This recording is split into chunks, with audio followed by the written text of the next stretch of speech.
साहेब, मोहोळ मतदारसंघातून आपण राष्ट्रीय मतदारसंघातून अपक्ष म्हणून इलेक्शन लढवलं, पण प्रकार असा घडला गेला 20 तारखेला ज्या दिवशी मतदान झालं त्या दिवशी पहाटेच्या रात्री 3 वाजता एक 2-3 मुलं 14 मोबाईल घेऊन UP बिहारचे होते असं मग UPचे आहेत म्हणून अनोळखी समज म्हणून कळलं की ते स्ट्रॉंग रूमच्या काय अंतरावर बसून त्यांचं काय तर म्हणजे चुकीचा प्रकार चालला होता। माझे नगराचे रमेश बारडकर साहेबांनी त्यांना पकडलं रात्री 3 वाजता की काय चालू आहे, काय चालू आहे। त्यांना उत्तर देता येईना, गाड्याही नंबर प्लेटच्या विदाऊट नंबर प्लेटच्या गाड्या होत्या आणि त्या अनोळखी होती, त्यांना बोलता येईना। म्हणजे तिथून काय तर PIला फोन लावला वाटते, नंतर पोलीस स्टेशनला त्यांना हजर केलं, ते मोबाईल जमा केले, सगळा काय काय प्रकार झाला। मी PIला फोन लावला ती बातमी बघून की साहेब काय प्रकार आहे, हे असे 14 मोबाईल 14 टेबल असतात मतमोजणीला आणि साबडले 14 मोबाईल आणि ते सगळे UPचे आहेत, तेवढ्या रात्री तिथं काय करतात। साहेब म्हणले त्यांची मी माहिती घ्यायला लागलो, नक्की काय प्रकरण आहे। मी पुण्याला इकडे तिकडे फोन लावून सायबरला ह्याला त्याला मी बोलवून घेतलो आहे आणि काय प्रकार आहे मी बघालो, पण त्याच्यानंतर काय कारवाई झाली नाही म्हणून आम्हाला कळलं किंवा काय झालं आम्हाला माहीत नाही। आमचा ठाम आरोप आहे की त्या दिवशी ज्या पोलिसामध्ये ह्या आरोपींना जेव्हा हजर केलं गेलं, जे कोण अनोळखी लोक होती त्यांच्यावर काय कारवाई झाली किंवा ती कारवाई दाबली गेली का किंवा कुठल्या कारणास्तव त्या बाजूला ठेवून ते राजकारण झालं का कुठल्या राजकीय नेत्याचं तिथल्या मोहोळमधल्या कुणाचा फोन येऊन ती दाबलं गेलं का, त्याच्यावर का कारवाई झाली नाही किंवा काय कारवाई झाली जी मोहोळच्या जनतेसमोर व सोलापूरच्या जनतेसमोर यावं ह्याच्यासाठी मी आत्ताची प्रेस कॉन्फरन्स घेतली। तसं मी निवेदन कलेक्टर आणि आता SP ऑफिसलाही द्यायला चाललो आहे। तुमचं म्हणणं आहे की बाबा ते EVM हॅक करत हो 100। मी काय म्हणतो साहेब, तसं काय प्रकार झाला नसेल तर कारवाई करा ना। परवा जयंत पाटील साहेबांनी बी प्रेस कॉन्फरन्स घेऊन सांगितली कारवाई काय केली नाही। मग आमचं हे पण म्हणणं आहे, ज्यांनी पकडलं बारडकर साहेबांनी ते पण काय ग बसले, जे कोण होते तर ज्यांनी पकडले त्यांनी दुसऱ्या दिवशी माझी नगराचे म्हणजे का ग बसला, कारवाई का झाली नाही हे पण बघणं गरजेचं आहे। आम्हाला काय त्यातला प्रकार माहिती नाही, तो लोकांसमोर येणं उघडीस होणं गरजेचं आहे। ह्याच्यासाठी मी आत्ता प्रेस कॉन्फरन्स घेतलेली आहे। तक्रारदाराला पण दाबण्यात आला असं हो 100%। कारण त्या जोपर्यंत काय एक तर उलगडा व्हायला पाहिजे की बाबा तसा काय प्रकार नव्हता किंवा एक तर असं कारवाई व्हायला पाहिजे की हे तसाच काय तर प्रकार होता EVM हॅक वगैरे करण्याचा, काय तर कळू द्या ना जनतेला, तो प्रकार तसाच दाबला गेला आहे। काय माझा प्रकार तुम्हाला सांगायला सांगतो, ज्या वेळेस मी इलेक्शन लढलो महाविकास आघाडीकडून मी तिकीट मागितलं गेलं, 25 तारखेपर्यंत तिकिटाचा खेळ चालला गेला आणि शेवटीला ते तिकीट काय आपल्याला मिळालं नाही। सिद्धिताई कदमला तिकीट मिळालं गेलं, त्यावेळेस आपण ठरवलं की जाऊ दे एका मुलीला तिकीट मिळालं, प्रणिताईसारखं आम्ही समजून आणि माघार घ्यायचं आम्ही ठरवलं होतं। परत एका रात्री त्या तिकिटाचा काळाबाजार करून त्या खरेला तिकीट दिलं गेलं। ठीक आहे, ती त्यांच्या पक्षाचा विषय, आम्ही काय त्यात बोलू शकत नाही, आपल्याला ते तिकीट मिळालं नाही।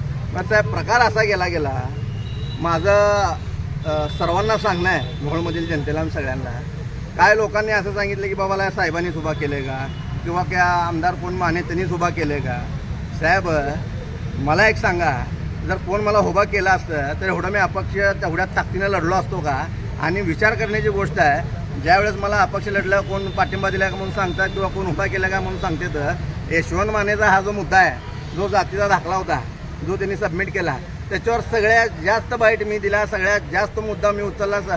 2 वेळा निवडणूक अधिकाऱ्याला भेटलो की बाबा हे जातीचा दाखला चुकीचा आहे, त्याच्यावर ॲक्शन घ्या, यांची उमेदवारी रद्द करा। सगळ्यात बाईट मी दिल्या, प्रेस कॉन्फरन्स मी घेतल्या गेल्या, तर मी सगळ्यात जास्त मग यशवंत मानेवर हल्ला केला असता का त्याची उमेदवारी रद्द करा म्हणून, हे पण लोकांना सांगणं गरजेचं आहे। अपप्रचार झाला गेला, लोकांची दिशाभूल करण्यात आली, ठीक आहे, त्यात त्यांना यश मिळालं। नंतर दुसरी गोष्ट सांगतो, ज्यावेळेस मला तिकीट मिळालं गेलं ना त्यावेळेस जरांगीदादा पाटलांची जी उमेदवारी होती की राजरत्नदादा आंबेडकर, सज्जद नोमानी साहेब आणि जरांगीदादा साहेबांची जी निवडणुकीला उमेदवार उभा करायचं त्यांचं जे ठरलं होतं, त्यात असं ठरलं होतं की आपण एक 20-30 जागा लढवायच्या। आणि त्यात ज्यावेळेस मोहोळ मतदारसंघाचं नाव आलं तर त्या मोहोळ मतदारसंघामध्ये रॉकी बंगाळे हे नाव स्वतः प्रेस कॉन्फरन्स घेऊन राजरत्नदादांनी सांगितलं। मग त्याच्यानंतर असं ठरलं गेलं की इलेक्शन लढवायचं नाही। मग लढवायचं नाही म्हणताना सगळ्या लोकांनी काय अर्ज काढून घेतले, काय लोकांनी ठेवलं, मग आम्ही अर्ज ठेवला होता। मग राजरत्नदादांनी सांगितलं प्रेस कॉन्फरन्स, रॉकी बंगाळेनं अर्ज ठेवला तर आपण त्याला ताकद देऊ आणि ती सीट कशी निवडून याच्यासाठी आपण प्रयत्न करू। मग मला तुमच्या सगळ्यांना एक सांगायचं आहे, जर जरांगीदादा पाटलांचा जर मला आशीर्वाद नसेल तर साहेब तुमच्या सगळ्यांना माहिती, ज्यावेळेस आपण पेपरची ॲड किंवा पेपर बॅनरबाजी किंवा पॅम्पलेट छापतो, दिव्य मराठी म्हणा, लोकमत म्हणा, पुण्यनगरी म्हणा, या सगळ्या पेपरला माझी ॲड आली गेली, तर ते अधिकृत कशी काय झाली गेली हे पण बघणं गरजेचं ना साहेब। जोपर्यंत अंतरवली सराटीतून परमिशन येत नाही तोपर्यंत ॲड अधिकृत होत नाही ना साहेब। हे अधिकृत कशी काय झाली, काय तर मला आशीर्वाद आहे म्हणून अधिकृत झाली ना।